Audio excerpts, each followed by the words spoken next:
'Twas the night before Christmas, and though it was late, little Mary Shelley was still wide awake.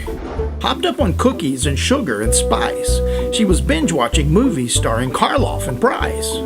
When out on the lawn there arose such a ruckus that she ran to the window to see what the truck was.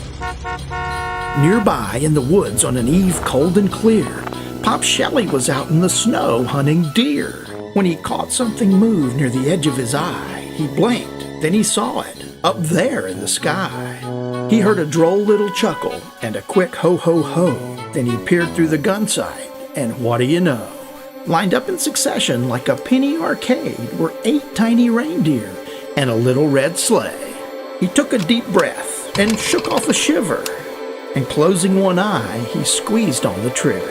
On Dasher, on Dancer, on Prancer, and Vixen, on Comet, on Cupid. Boom, that ought to fix 'em. Got 'em all in a row, he thought with a grin, as the little red sleigh began to descend.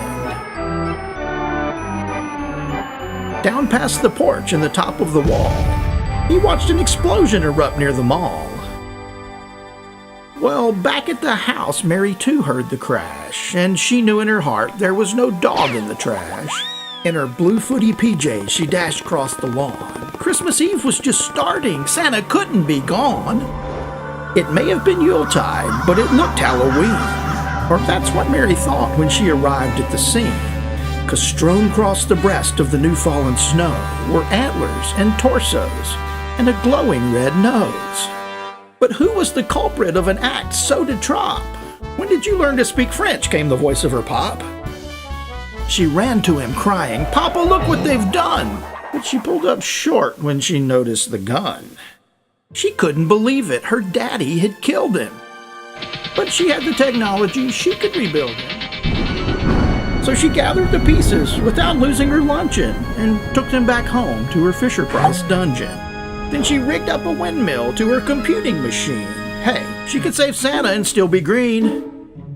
She hooked probes to his temples and clamps to his feet and a bundle of wires on his head like a wreath. Then flipping the switch, Santa started to jive. When he bolted upright, she proclaimed, "It's alive!" Well, what did you think I was gonna say? He had a dead, gray face, and he didn't smell pleasant, but went straight to his work and started giving out presents. Well, he was greeted with pitchforks and torches and more. Presents, they said, should come from the store. He tried to explain it was all about giving, but was drowned out by shouts about standards of living.